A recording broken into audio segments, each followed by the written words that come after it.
After finishing a business trip abroad, I returned home to find something odd about my daughter and son. "Why aren't you eating?" "Because Dad has." I couldn't believe what I heard from my daughter, and at the same time, I strongly felt that he should be properly punished. No matter how good someone's public face is, no one is fooled anymore. I'm Rebecca, a 51-year-old housewife with 2 children, but during the day, I work in sales at an automobile manufacturer. Recently, my performance was recognized, and I received a raise. Thankfully, I became the first female department head at my current job, so I want to work even harder than before. I have a husband, and I married Nate, a colleague from work. At that time, he was a senior who was more capable than most at work and was filled with kindness and attention to those around him. It seemed like these happy days would continue, but living together, I inevitably saw aspects of him that I didn't want to see. My husband is easily swayed by others' opinions and gets bored easily. He has started hobbies like fishing and camping, bought all the gear, and then gave up after a few tries. I used to watch this thinking that's just how men are, hoping he would find something he truly loves, but gradually, his shortcomings began to affect his work. He became close to a senior colleague through the same project and started to go out drinking after work more frequently. That's when I started to notice something was off. He began to criticize our current workplace and loudly advocate for further self-improvement. "I can't fully utilize my abilities in the current job. There's no motivation, and I want to compete where I can fully apply my knowledge." It's good to have motivation, but it would be nice to also see the good parts, not just criticize. For example, they do recognize your work, and the benefits are well structured, aren't they? This only added fuel to the fire, and my husband, his face turning red, continued to rant with foam at the corners of his mouth. "You don't understand. Recognized? Where? And what about the benefits? That's why women are not taken seriously, because they talk about such naive things." Now that he's become like this, all I can do is listen. It's your life, so I hope you live without regrets in both your job and private life, but don't forget that you're going to be a dad soon. At that time, all I could do was watch, but I think my husband was struggling with the pressure of work and protecting his family. One day he came home and yelled, "Rebecca, I'm changing jobs. The real fulfillment is at the new place. It's truly a blessing to be able to take on such a challenge at this age." I was stunned by his sudden words, but I quickly snapped back to reality. "Wait a minute. Have you already decided?" "Well, it was Rebecca who said to live without regrets, right? It's fine because it's recommended by a senior. It's a job that brings out many people's smiles and does good for others." Even after hearing his explanation, he just keeps repeating vague and unclear statements. "It's an up-and-coming company, so it'll definitely be okay. I'm gonna work my butt off for the sake of our coming baby." I could only stare at my husband's back as he kept saying everything would be okay without any basis. I was planning to return to work immediately after maternity leave, so I should have enough income to get by. However, I don't know much about my husband's job or earnings, so I was overwhelmed with anxiety about how we would live as a family from now on. According to my husband, the new job is at a startup, a company just set up last year by a friend of a senior colleague.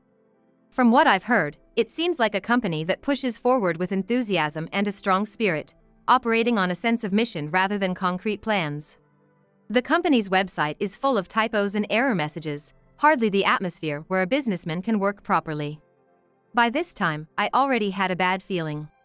But my husband has a stubborn side that doesn't back down once he's made a decision, so I kept silent. It didn't take long for my bad feeling to prove right. Busier than the previous job, but with lower salary, no bonuses, and no overtime pay. He leaves for work at dawn and comes home at the last train, working at an absolutely terrible company. Due to the impact of the terrible company, my husband's behavior has changed. He works from early morning till late at night, so even though we live under the same roof, we hardly see each other or the kids anymore. During maternity leave, I somehow managed with support from my parents, but once the leave was over, work, childcare, and household chores piled up, leading to overwhelm. On top of that, my husband is indifferent to the household and childcare I handle, acting as if it's natural for me to do everything. There's no appreciation at all. Meals and cleaning are just trivial, women's work, right? I'm busy creating many people's reasons to live, so I don't have time to fuss over small things. I'm managing somehow while working too. I understand you're busy with work, but I'd appreciate it if you could help out within your capabilities. Were you even listening to me? This is why people who can't work get tired. I only do big jobs. Household stuff is your job, got it?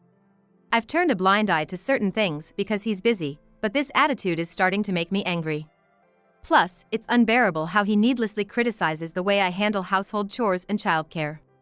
Emily, it's Dad. Today, I'm gonna give you some tasty snacks you'll love. Emily is still too young for chocolate. They said so at the baby food class. What are you talking about, denying my affection to Emily like that? When did you become so high and mighty? Sometimes on his days off, he even gives her dangerous things to play with and doesn't stop her from doing things that could cause injury, never taking his eyes off his phone. Honestly, my husband is not at all helpful in parenting, but he claims he's a great dad. I couldn't help but wonder where his confidence came from. It's been 5 years since my husband changed jobs, and he just got promoted. He had been working as a regular employee, but now that he finally got a title, he seemed so happy showing me his new business card. You've been working so hard since joining the new company. A promotion is amazing. I meant to praise him casually, but it seems I've greatly upset him. Is that sarcasm? Is it so annoying to you that I succeed in my job? Not at all. I didn't say anything about being annoyed or sarcastic. What's with the sudden yelling? Women without charm like you get dumped by men. He started to nag as if a switch had been flipped. I had prepared dinner with extra effort as a celebration of his promotion, but his sour mood turned the meal gloomy, like a wake. What's wrong, Dad? Are you not feeling well? Even Emily looked into his face, worried. Ruining the family atmosphere and even causing worry to our daughter, who's about to enter elementary school. What is a grown man doing? Listen, Emily. Don't become an uncharming woman like your mom. The best thing for a woman is to be the kind of wife that men adore. I couldn't believe what he was telling our daughter, outdated and spiteful words aimed at me. Unbelievable he would say this to such a small child, but that must be how Nate really feels. I'm too tired to engage properly, so I just let it go. For me, since Nate's salary was halved after changing jobs, any amount that can slightly improve our family's finances is welcome. But now that he's this upset, it seems like nothing I say will get through to him. Honestly, as his wife, I wish he'd wake up from this situation where he's just being exploited for his drive. Ever since Nate decided on his own to change jobs, I've had to work hard to make up for the loss in his earnings. Just then, a new project started aiming to expand sales overseas, and I was assigned to go on a business trip related to it. Despite the challenges of being in the middle of child-rearing, it seems my years of sales performance were recognized. Thinking that if this job goes well, it could lead to bonuses and future raises, I jumped at the opportunity as if it were a godsend. However, the problem now is the kids. Emily is growing up and will enter middle school next year, but we had a son 2 years ago. Although Nate got a promotion, he still works late, so he's not in a position to help with the kids. I feel bad for the inconvenience, but I can't afford not to take action, so I've decided to leave our 2-year-old son with my parents for care. Before leaving, I promised my elder daughter, who will stay at home, that I would call her every night after work. Emily, Mom just finished work and got to the hotel. Is everything okay there? It's okay. We just finished dinner here, and I'm about to start my assignment. One day, my eldest daughter, Emily, was video calling with a downcast face, so I asked her what was wrong. Emily, you seem down today. What's going on? This Sunday, since Dad has the day off from work, he said we're going to visit Grandma's house to see Michael. Do you think Michael is okay? The grandparents are looking after him, so he should be fine. You are such a caring big sister, Emily. I'm worried. Dad is always working and doesn't seem to pay much attention to Michael. It was right after this conversation that my daughter's bad feeling came true. I had just returned from a business trip abroad and went straight to my parents' house to pick up my son. When I arrived, I noticed my son, Michael, whom I hadn't seen in a while, had developed what looked like a rash on his face. I was concerned as he seemed to be in a bad mood, probably exhausted from being in an unfamiliar environment for so long. Seeing his itchy rash and grumpy demeanor made me feel so guilty. When Michael and I got home, Emily had returned from school. Since I had been assigned the overseas trip, my husband Nate, who usually had a barrage of snide comments, was nowhere to be seen, which was a refreshing change. It turned out to be a rare dinner just for the three of us. Unusually for Nate, he had prepared some meals in advance for the day of my return, including a gratin that just needed to be warmed up from the fridge. Oh, there's a gratin. We had a fight before I left, so maybe this is Dad's way of being considerate. While saying this to my daughter, I warmed up the gratin from the fridge and placed it on the table. Usually, Michael would grab a spoon and eat happily during mealtime, but today, he wouldn't even touch his spoon. Oh, Michael, you like gratin, don't you? Why aren't you eating? As I said this and took the spoon to feed him, he suddenly started crying as if triggered. This had never happened before. Emily seemed to realize something from his reaction. Because Dad has. At that moment, Emily burst into tears. I saw it, but I couldn't stop it. I was too scared of Dad and didn't know what to do. What happened? Tell me everything. Emily was trying to tell me about what happened while I was away on the business trip. I listened without interrupting, letting her get her story out. That Sunday, we went to visit Grandma's house to see Michael, like Dad said. I was happy because Dad wasn't angry like usual, and I was looking forward to seeing Michael. That's about the day we talked over the phone, right? Yeah, I heard Dad saying, "Why aren't you eating?" when I was in the bathroom. My husband usually doesn't take care of meals, so it's understandable that he's not skilled at feeding or giving snacks. In fact, Emily is better at feeding Michael than he is. Was Dad feeding Michael at Grandma's house on Sunday? No, Grandma was feeding him. Around 3 o'clock, Dad took out a snack from his bag and was giving it to Michael, but he looked really angry. Then, he was pushing a small bread into Michael's mouth that was labeled with lots of eggs. Michael has an egg allergy, and since he started eating solid foods as a baby, I've been very cautious about ingredients. Initially, I didn't realize his allergy and just a small taste made his face turn bright red, and we had to rush to the pediatrician. I've told my husband multiple times about our son's egg allergy, so there's no way he doesn't know. You're kidding. Eggs to Michael? What were my parents doing at that time? Grandma went to the convenience store, and Grandpa said he was going out to distribute the community bulletin. So, at that time, it was just me, Michael, and Dad. The thought of a father forcing his son, who is allergic, to eat something that could cause a reaction is traumatizing. Why would he do something like this, especially behind my back while I was away on a business trip at my in-laws' house? This isn't just a misunderstanding or human error, it's a serious issue. Forcing our son, who clearly has an egg allergy, to eat bread containing eggs, and even pushing it into his mouth, seems quite malicious. I was thinking about how to bring this up when my husband came home. He finished work quite early today and was carelessly humming a tune while reaching for a beer in the fridge. Wow, you're home early today, isn't this the day you returned from the trip? Yeah, my trip ended today. You made the gratin, right? Yeah, I tried my best. I thought it's also a husband's job to take care of his precious wife, he said, putting his hand on my shoulder and pretending to give a massage. I don't want to see that insincere act anymore, it's time to confront him. You visited my parents on Sunday to see Michael, right? Yeah, I had the day off and thought it might be nice to spend some time with Michael, he said, scratching the tip of his nose in an embarrassed manner as I felt anger bubbling up inside me. You fed Michael eggs while my parents were away? Why would I give Michael eggs? Targeting when your mom and dad were out? Why would I do something like that? He's trying to play it off, but it's clear as day. I can't overlook this. You were home the first time Michael had an egg and got sick, remember? Knowing about Michael's egg allergy, why would you do such a thing? Come on, don't say such terrible things. I wouldn't deliberately give him allergenic food. Besides, I've been working all the time and never really fed the kids, you know? I'm tired, I'm going to bed. He thinks he can get away with it if no one saw it, but his attitude of trying to escape the issue is transparent. We're not done talking. Emily saw you.